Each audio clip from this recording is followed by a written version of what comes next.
I'm Jeff Porcaro. On behalf of Starlix and myself, I'd like to welcome you to what I think is going to be a very informative and fun session. I intend on covering the next 50 minutes or so what I think to be the two basic grooves in contemporary music. That is, your straight 8th and 16th note groove and your shuffle groove, which is derived from triplets. We also will be covering how I construct my patterns, some technique involved, and some exercises that may be helpful to you as you develop these grooves and feels. So why don't we begin with the straight 8th groove.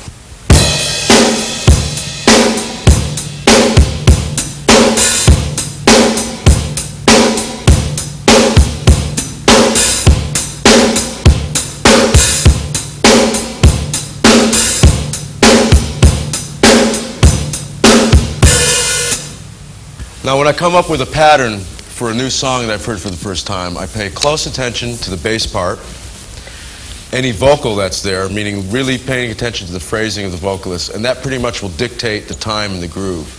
Not only the bass part, but maybe rhythmically what the keyboards or guitar are playing.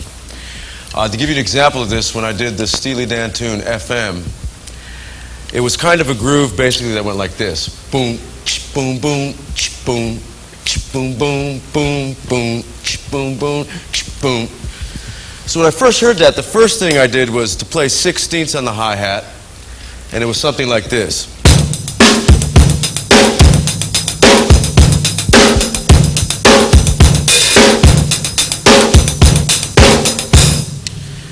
Immediately I didn't like that. I thought it was just a bit too busy. It made the groove just too stiff and didn't have that snaky feeling when I just heard the guys playing it by themselves. So I went to 8th notes, and it would be something like this.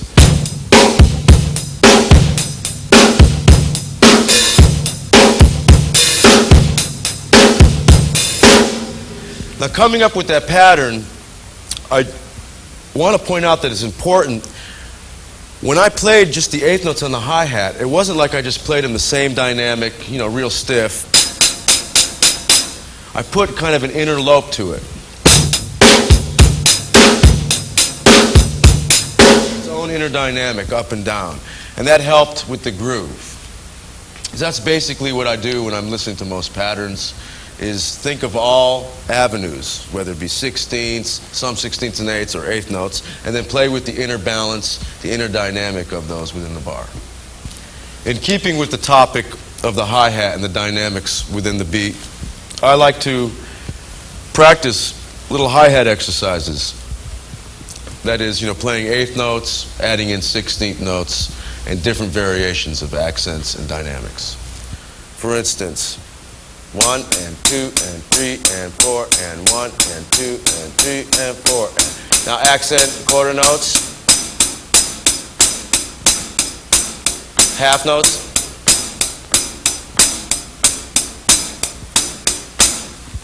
then I'll start adding 16th notes, and I'll turn, it'll be adding a 16th note,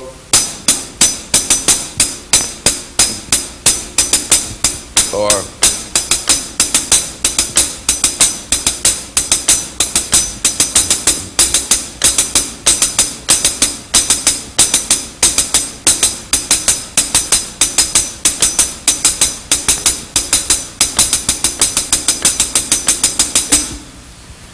now, the reason I do these little exercises with the 8th notes and 16ths and all the variations, because it's helpful for me when I'm developing drum beats for songs.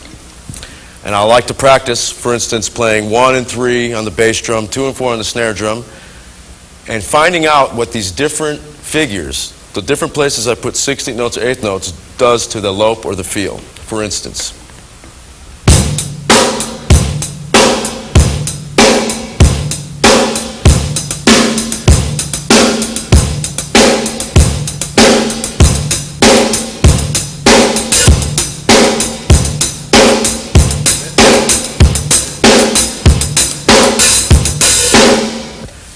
now's a good time, I think, to talk about stick technique, how I hold my sticks.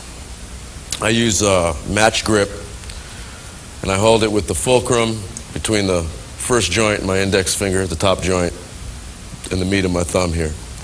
Here's my fulcrum with the sticks wrapped around. I think it's good that you investigate your technique and work on that. I do snap-ups to develop the wrist and the arm. And the reason I mention that, it's really good. I think this technique, these kind of chops are good to execute sixteenths.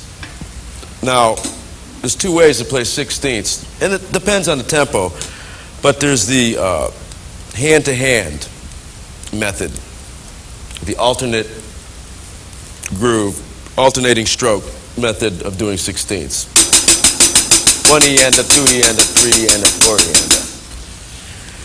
I like the single-handed method because it's a lot smoother feel it coming from one wrist and hand here.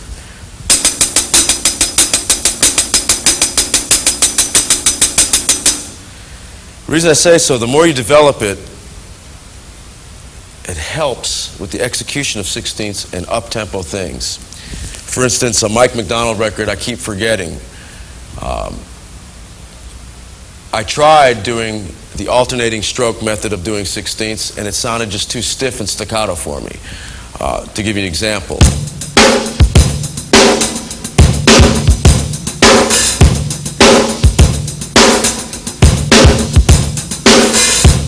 Compared to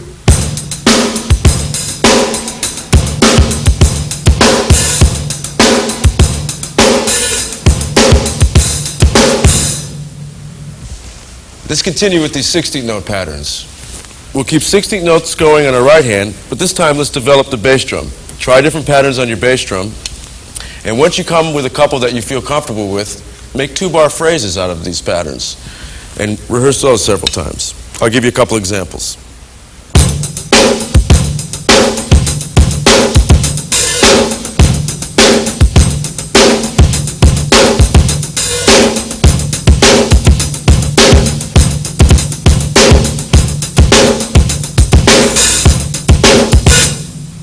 Now's a good time to get into bass drum technique. At least how I developed mine goes back to when I was a young kid, first learning to play drums. I couldn't reach my dad's pedal, so I play with my toes, basically, and the ball of my foot. And I guess you could say I dance on the pedals. And I like to slide up into my pedal when I'm doing some fast stuff. To give you an example.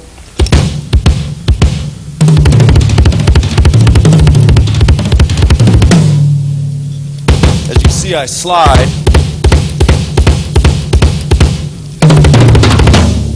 So that's how I go about playing my bass drum. It's the toe and ball method.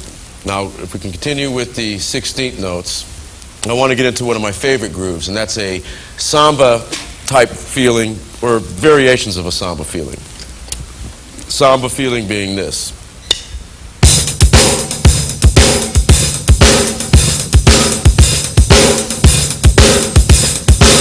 Now what I'm playing is, it's 8th notes and 16ths on the hi-hat,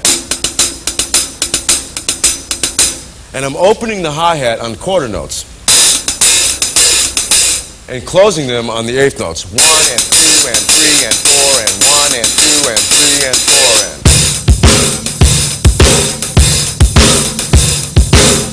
Now the bass drum pattern I'm going to play with the hi-hat pattern is a dotted 8th note and a 16th.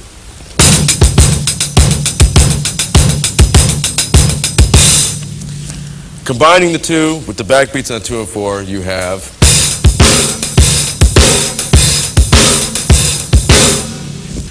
the reason I like this beat is because it's a very versatile beat, at least for me, to be used in the traditional 2 and 4 like I just demonstrated, and also in halftime like this.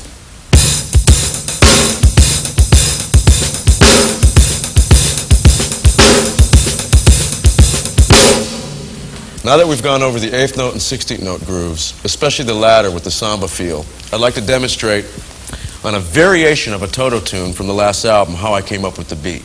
So what I'll ask Mike and David to do is play a variation of that tune, and I will explain what I heard and how I came up with the pattern I did. Gentlemen?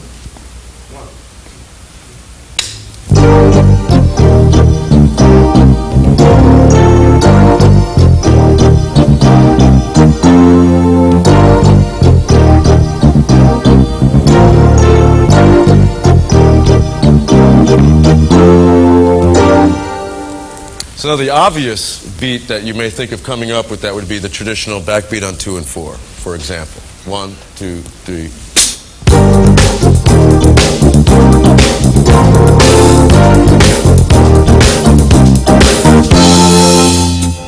Now, just for fun's sake, when I always hear a tune, like I said earlier in the tape, I like to think of all the variations of that groove that would fit in to leave space and for something unique. So when I first heard the groove, I was thinking of that King Solomon's Mine type thing, where I wanted the backbeat, the beats to be much more spread out, so the grooves to be much more halftime feeling. And it was more something like this. 1, 2, 1, 2. Guys, can we play a taste of that with me demonstrating just this simple thing? 1, 2, 3, 4.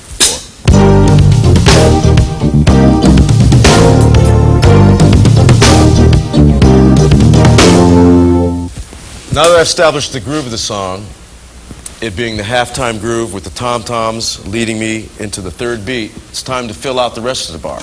So if you refer to the back of the booklet, there's a snare drum solo written out.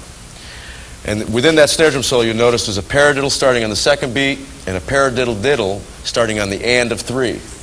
And it should sound something like this. I'll play it on the hi-hat.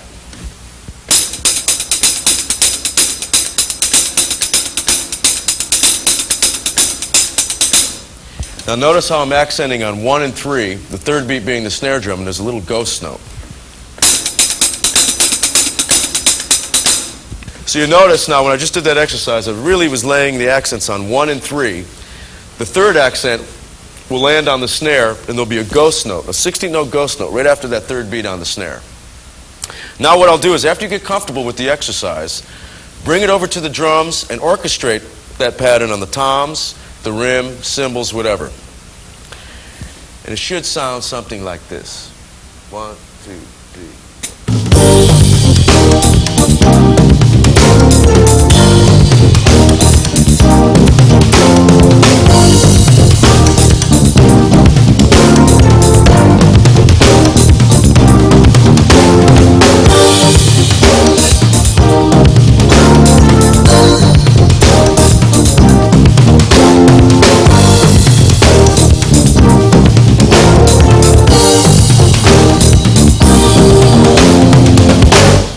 All right, next I'd like to get into the shuffle groove.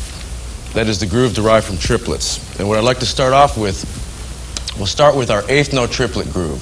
This is the kind of groove you can hear in Sly and the Family Stone's Hot Fun in the Summertime, which I stole from to get my beat for Hold the Line. And that is triplets being, I'll demonstrate on the hi-hat, 1 ta-ta, 2 ta-ta, 3 ta-ta, 4 ta-ta. Now, just keeping triplets, what I'm going to do is, on the bass drum, I'm going to play a pattern, hitting the bass drum on the downbeat of 1, and on the last triplet of the second beat. And I'm going to hit snare drum on 2 and 4. So with the guys, what I'm going to do is we're going to play, it's actually like a shuffle Charleston figure. And I'm going to play different variations, accenting the hi-hat differently, maybe opening the hi-hat on the last triplet of the 4th beat and closing it on 1, and just messing around with different accents, variations of this groove. An example. 1, 2, 3.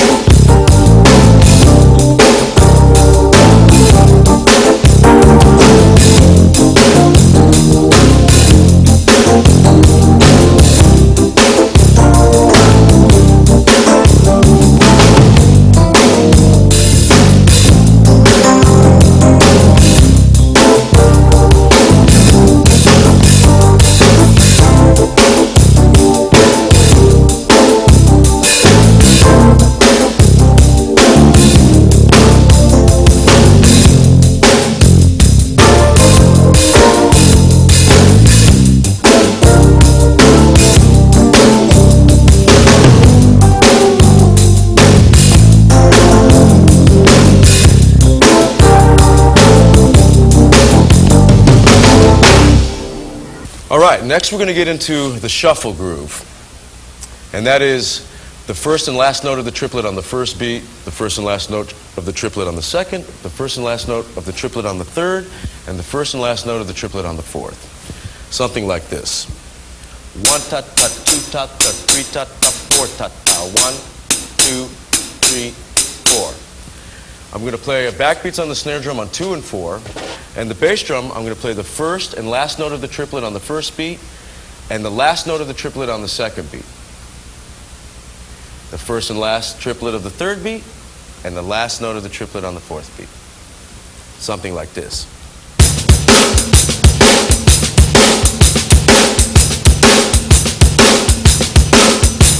Now you'll notice what I like to do is on the backbeats, you hear a ghost note after each backbeat, a ghost eighth note triplet beat there, like this.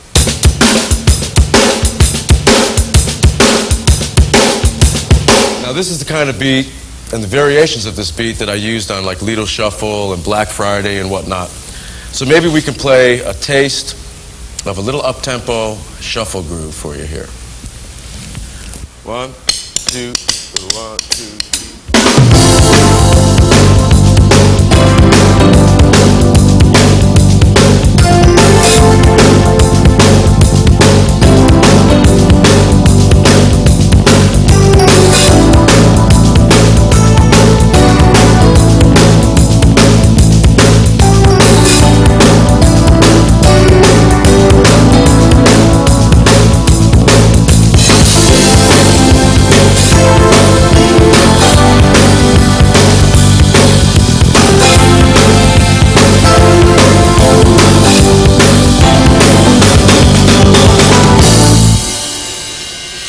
That's the shuffle, one version. Another version is playing with the left hand what you're playing with your right hand. That is the first beat and the last beat of the triplet of beats 1, 2, 3. And that would sound something like this.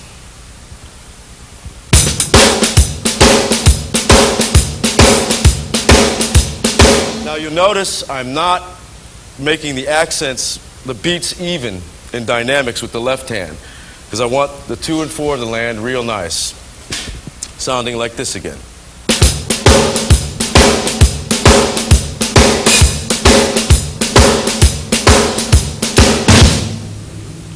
So that's the kind of groove you hear sometimes. What's the Marvin Gaye tune, Trouble Man? Real nice, bluesy, sexy type things. Something like this. Let's play a little bit.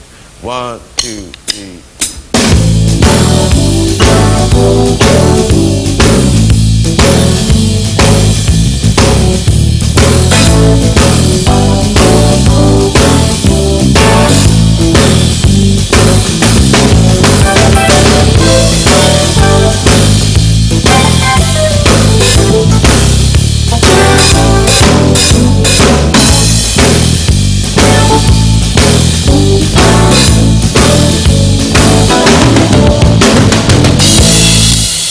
All right, next I'd like to get into the halftime shuffle groove.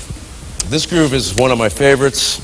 Some of my favorite drummers, I love hearing them play this kind of groove. I used the halftime shuffle groove on the tune Rosanna, the Toto cut. And I've been asked about that beat a lot, so I'd like to try to explain that beat at the best of my ability right now, get it clear. I stole that beat from listening to 2 records. One was Home at Last and Babylon Sisters, which is Bernard Purdie, Steely Dan records. Another is the John Bonham on Fool in the Rain, a Led Zeppelin tune. The Bernard Purdie thing, I like to call it the Bernard Purdie halftime shuffle, is basically this.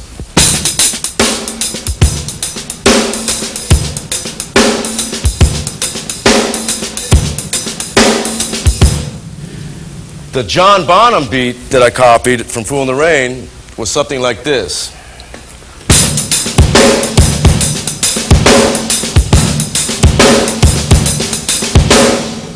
Putting those 2 beats together, I came up with my own little kind of hybrid. For Rosanna, I added the Bo Diddley figure. It's a shuffle Bo Diddley figure, basically. And putting them together, this is what it came up with.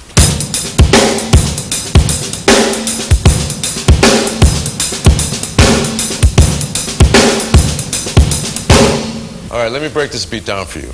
On the hi-hat, I'm playing the first and last note of the triplet on each beat. With the left hand, I'm going to ghost the second note of each triplet on each beat. Something like this. 1, 1, 1. Now I'm going to add the backbeat on the third beat on the snare drum, and I'm going to ghost the second note of the third triplet. Something like this.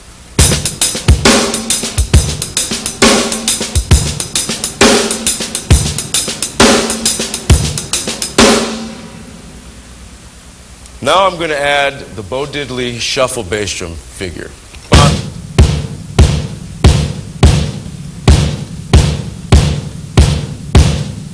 And altogether it should be something like this.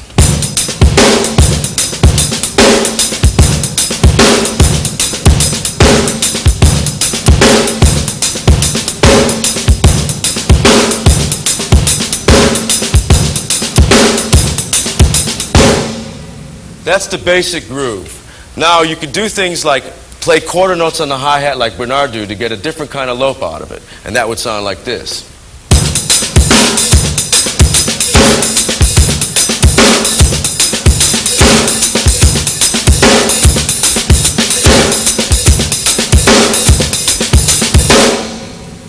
Okay, now I'm going to play a little bit of this groove with the band so that you can play along. 1, 2, 3.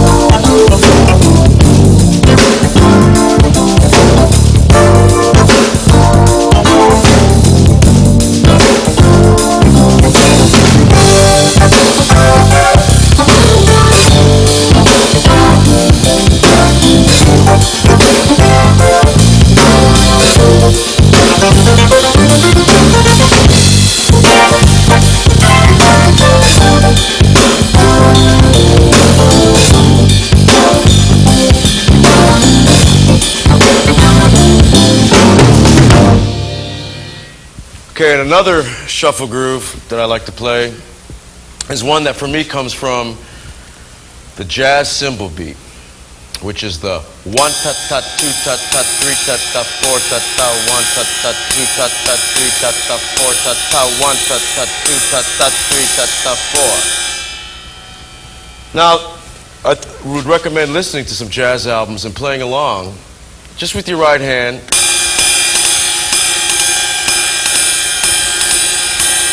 And build up. Because you could take the jazz beat and apply it to some contemporary nice grooves thusly. And it would sound something like this.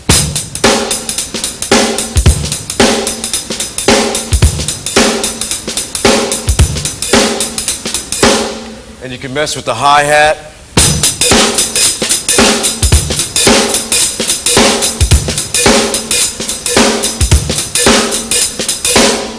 So I'm going to play a little bit of that with the rhythm section and check it out.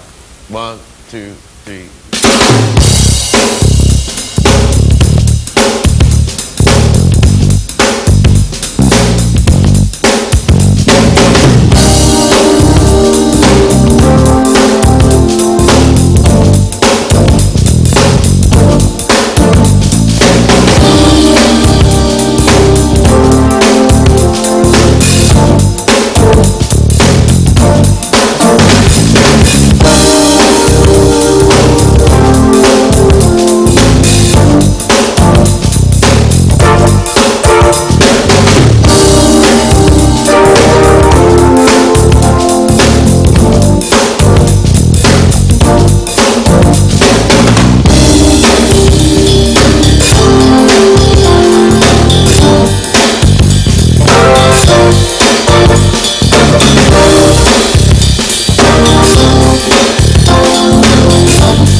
All right, another halftime groove you can do is earlier I showed you the cymbal beat, the jazz cymbal beat, and how that applied to a shuffle with the backbeats.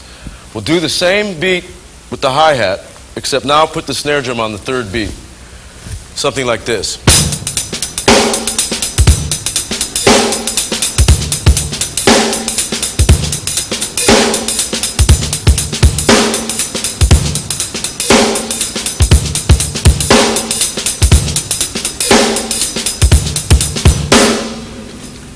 And now we'll demonstrate it with the rhythm section.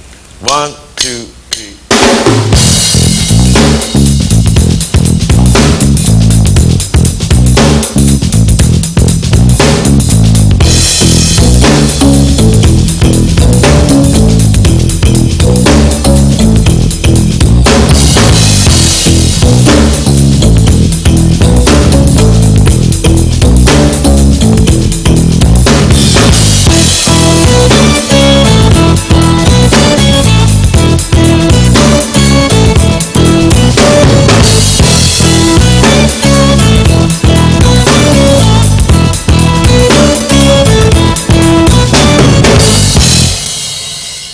All right, in closing, I'd like to re-emphasize what I said earlier, and that is you should work on your technique, your fundamental rudiments, and really listen to as many records as possible so you can hear all sorts of grooves, all sorts of different drummers and their interpretations of those grooves, and play as much as possible.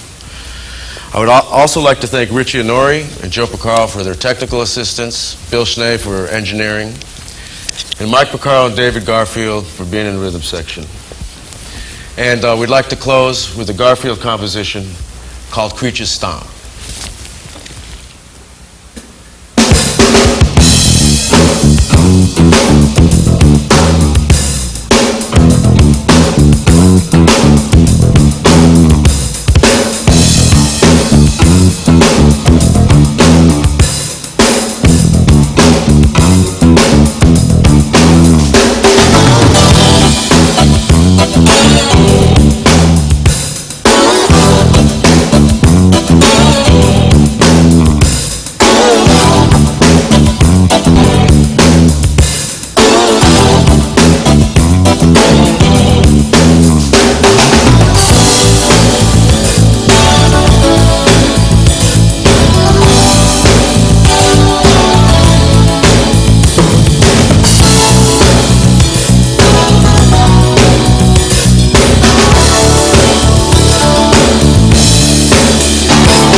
ようなですね、施設といいますかね、本だとか、そういうものも十分こうでなかったわけですので、それで紙芝居を、紙芝居を作って、この私が作った紙芝居だから子どもたちはキリキリ喜ぶであろうと思ったら、案にそうして誰も来てくれないと。そうなんですか。